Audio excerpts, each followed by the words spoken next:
Hello, this is AJ Jones with OnSite Property Management, coming to you talking to you about real estate, property management, and personal finances. Today I wanted to talk to you about inspections and the value of inspections. So your new tenant is about to move into your rental property. The place looks great.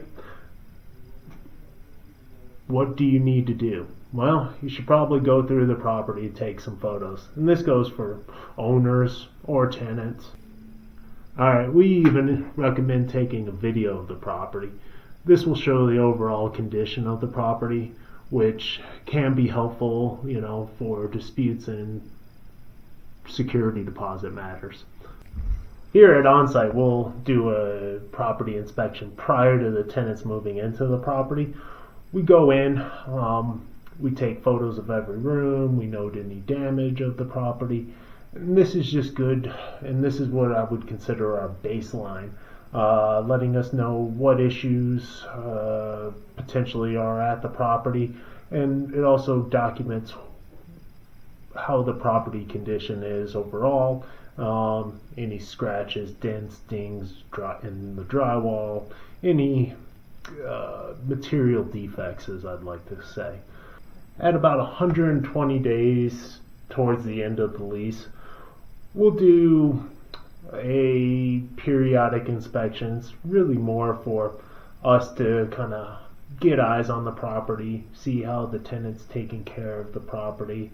Throughout the lease, we'll also do periodic inspections on the property if we feel it might be necessary to do so. But the 120-day inspections really gives us a good idea of how the tenants are treating the property, if they're going to be eligible for renewal of the lease.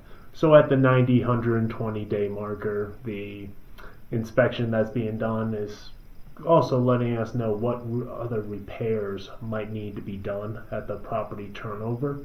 And this gives us also a time allotment for the turnover process. If we see that the property is in need of heavier repairs, let's say the carpet's starting to get worn out, well, then it allows us to kind of go after the tenant's lease is up. If they choose not to renew, this might be a 2-week project prior to having new tenants start at the property. This inspection is hugely important and help facilitate our turnover process. So after the 120-day inspections done prior to the end of the lease, we are comping out the property, trying to determine what is a fair market rental rate for the property. We're also determining if the tenant's eligible for a renewal at that point. We're also then speaking with our owners, determining if they renew, what rental rate. If they don't renew, what rental rate we want to post the property for. So if the tenant is eligible for a renewal of their lease, we will send them out a lease extension where they have up until 60 days prior till the end of their lease to get this back to us. Or until they let us know that they are choosing not to renew. Then at that point in time, we list the property for rent, which then gives us a good amount of marketing time for releasing out the property.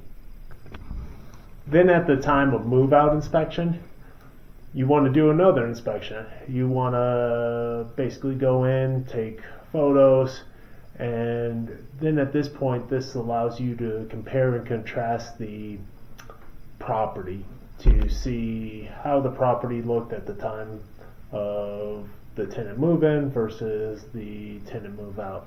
This allows you to assess what damages should be assessed to the tenant versus what would be considered normal wear and tear on the property. Hopefully you found this information valuable.